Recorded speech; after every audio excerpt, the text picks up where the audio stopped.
Estudo do Evangelho de Jesus, livro de Atos dos Apóstolos, capítulo 12 de Atos. Por aquele mesmo tempo, o rei Herodes estendeu as mãos sobre alguns da igreja para os maltratar, e matou à espada Tiago, irmão de João. A ação de algumas pessoas sobre a atividade dos primeiros cristãos era sempre uma ação, muitas das vezes, covarde mesmo, porque usava todo o poder do Estado para massacrar as pessoas daquela população. Era natural daquela época que quando alguém contradizia as ideias até então predominantes, ser arduamente perseguido e às vezes até exterminado. Em Roma não foi diferente. Os romanos, quando viram que o cristianismo iria tirar deles aquela ideia dos deuses domésticos, ficaram furiosos. Porque no plano espiritual, espíritos que não queriam perder o glamour de um dia serem Deus, ou considerado o Deus daquela família e até mesmo o Deus de um imperador. Por outro lado, outro grupo de espíritos, já pensando nas consequências da cristianização da humanidade, também não queriam, porque se as pessoas se tornassem cristãs, eles perderiam várias partes dos espetáculos sangrentos que então se deleitavam. Espíritos existem no mundo espiritual da mesma forma que existem pessoas aqui no mundo físico. Se tinha no mundo físico os que queriam os espetáculos sangrentos, também tinha no mundo espiritual aqueles espíritos que queriam espetáculos sangrentos. Da mesma forma que tinha pessoas que já não sentiam-se bem com aqueles espetáculos sangrentos, no mundo espiritual já tinha espíritos trabalhando para que se acabasse com aqueles espetáculos. E levou bastante tempo para acabar. Mas o trabalho foi árduo. Educar as almas é um processo extremamente delicado.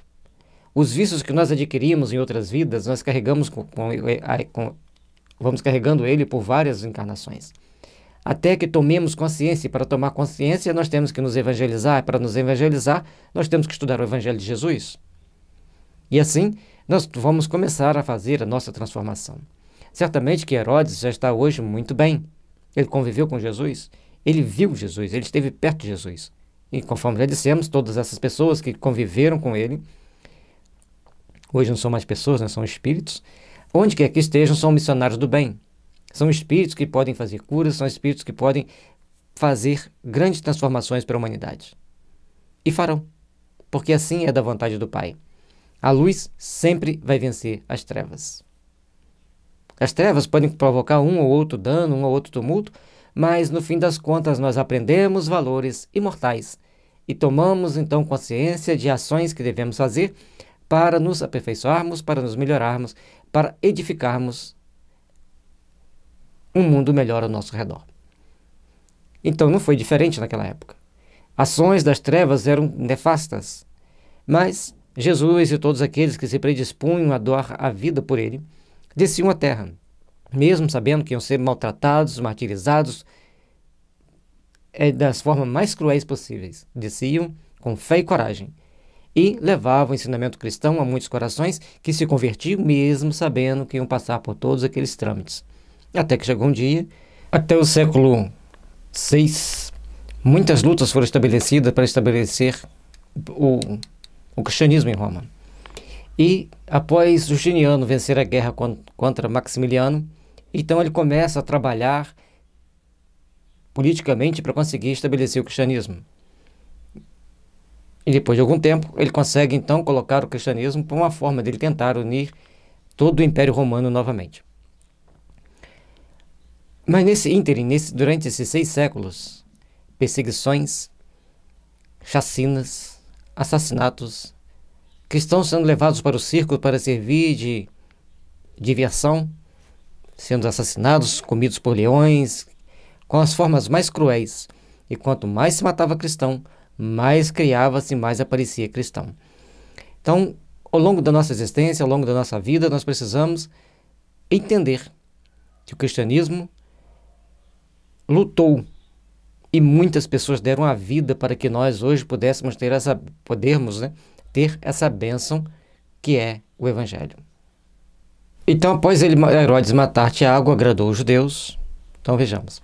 E vendo que isso agradara aos judeus, continuou mandando prender também a Pedro, e eram os dias dos asmos. E havendo-o prendido, e encerrou na prisão,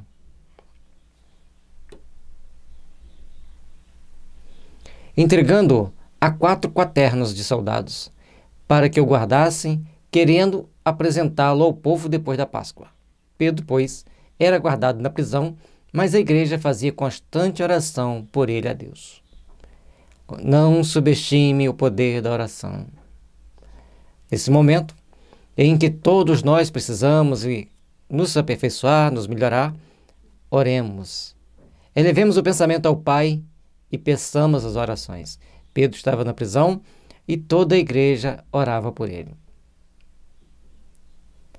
E, quando Herodes estava para o fazer comparecer, nessa mesma noite, estava Pedro dormindo entre 2 soldados, ligado com 2 cadeias, e os guardas diante da porta guardavam a prisão. Eles tinham um cuidado bem grande com Pedro. 2 soldados algemados a ele, um de um lado, outro do outro, dormindo dentro da cela. Guardas guardavam do lado de fora da porta. Guardas guardavam a porta principal da prisão, mas, vejamos, o poder de Deus é sempre maior. Eis que sobreveio o anjo do Senhor e resplandeceu uma luz à prisão e, tocando a Pedro no lado, o despertou dizendo: levanta-te depressa. E caíram-lhe das mãos as cadeias. Como? Caiu. Abriu. A presença de um espírito superior pode provocar fenômenos físicos dos mais variados. E, logicamente, que aqui ele se atém apenas a relatar o fenômeno, o que ocorreu. Se a gente pudesse ter o relato dos espíritos de como foi feito, o anjo chegando, tocando Pedro, saindo no ectoplasma, um outro espírito auxiliar materializando a chave, abrindo as algemas, seria muito interessante. Mas simplesmente a algema abriu. Ou talvez a presença do anjo magnetizando Pedro, impondo a sua vontade, fez com que as molas das algemas se abrissem naturalmente. A gente que tem a curiosidade científica sempre quer saber um detalhe a mais. E disse-lhe o anjo: cinge-te e ata as tuas sandálias. E ele o fez assim. Disse-lhe mais: lança as costas a tua capa e segue-me. Então, precisava estar bem vestido, estar ali com toda a roupa necessária, com todo o aparato necessário. E o anjo dizendo a ele passo a passo o que tinha que fazer. E saindo, o seguia, e não sabia que era real o que estava sendo feito pelo anjo, mas cuidava que via alguma visão. Então ele ia seguindo o anjo. Se aquilo era real ou imaginário naquele momento, será que eu estou sonhando? Estava preso, algemado, e agora estou saindo, passando pela porta tranquilamente, como se nada tivesse, e lá vai o Pedro. E quando passaram a primeira e a segunda guarda, chegaram à porta de ferro que dá para a cidade, a qual se lhe abriu por si mesma, e tendo saído, percorreram uma rua e logo o anjo se apartou dele. Todos nós gostaríamos de ver algo acontecendo assim? Uma série de fenômenos acontecendo totalmente transcendentes, muito além da nossa capacidade de entendimento, mas capacidade de, quando a gente conhece a doutrina espírita, podemos entender que os fenômenos físicos são normalmente passíveis de acontecer. E a força mental de um espírito superior, associado às energias ectoplásmicas de um médium, que sempre se dedicava ao bem, com muita prudência, que procurava ajudar as pessoas e era o esteio nascente do cristianismo, dá para perceber o tamanho das possibilidades.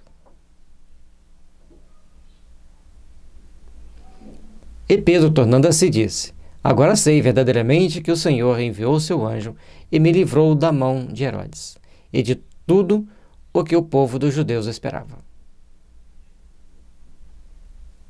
Quando ele não está mais com o anjo, ele vai caminhando por si só, então ele percebe o quanto ele estava livre daquela situação e quanto esse anjo do Senhor havia o ajudado a seguir pelo caminho que deveria seguir, para alcançar o que precisava alcançar. E, considerando ele nisso, foi à casa de Maria, mãe de João, que tinha por sobrenome Marcos, onde muitos estavam reunidos e oravam. Ele sai, e como que ele sabia que ela tinha muitos reunidos e orando?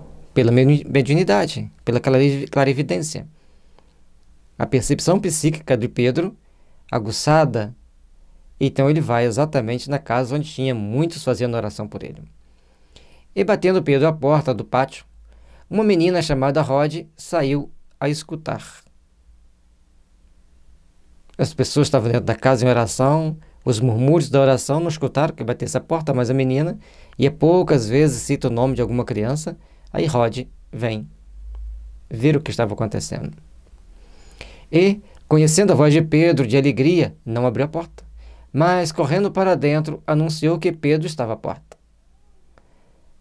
Alguma coisa a fez ter a prudência de não abrir a porta. Assim como hoje nós orientamos as crianças a não abrir a porta, naquela época também, certamente tinha essa orientação para as crianças. E disseram-lhe: estás fora de ti. Mas ela afirmava que assim era. E diziam: é o seu anjo. Não quiseram acreditar que Pedro estivesse à porta, porque sabiam que Herodes estava determinado a matar Pedro e iria colocar isso em prática. Mas Pedro perseverava em bater, e quando abriram, viram-no e se espantaram. Você está preso como você saiu? As pessoas não queriam nem acreditar que ele estava na porta. E, acenando-lhes ele com a mão para que se calassem, contou-lhes como o Senhor o tirara da prisão e disse: anunciai isso a Tiago e aos irmãos. E saindo, partiu para outro lugar. Ele não podia ficar ali. Ele tinha que ir lá avisar que ele havia saído, que o Senhor havia tirado da cadeia, mas ele tinha que fugir, porque eles queriam pegá-lo. E sendo já dia, houve não pouco alvoroço entre os soldados sobre o que seria feito de Pedro. E quando Herodes o procurou e o não achou, feita a inquirição aos guardas, mandou-os justiçar. E partindo da Judéia para Cesareia, ficou ali. Simplesmente mandou justiçar. Furioso, e sai da Judéia e vai para Cesareia. Como quem diz, não quero nem saber o que vai acontecer. Tomem as atitudes que acharem melhor. E ele estava irritado com os de Tiro e de Sidom.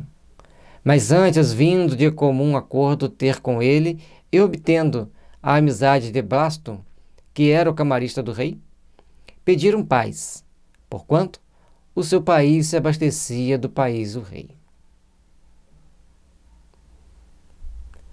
O comércio era importante, como até hoje é importante. E ali naquele momento pediam paz porque tinha essa relação comercial entre eles. Se Sidom e Tiro precisava de importar de Israel, Israel precisava também de importar alguma coisa de Sidom e Tiro. Então, naquele momento comercial, era bom que eles mantivessem-se em paz. E num dia designado, vestido Herodes as vestes reais, estava sentado no tribunal e lhe dirigia a palavra.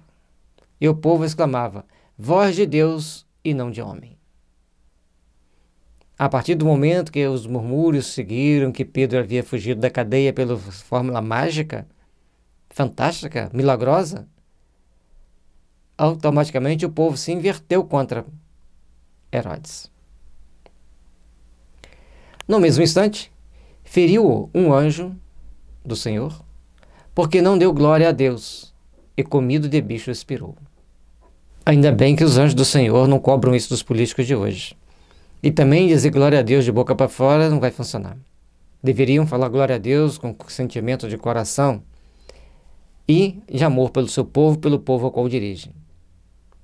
E cada país deveria ter responsabilidade de agir com o compromisso de zelar pela sua própria segurança e respeitar a segurança e necessidade dos outros. E a palavra de Deus crescia e se multiplicava.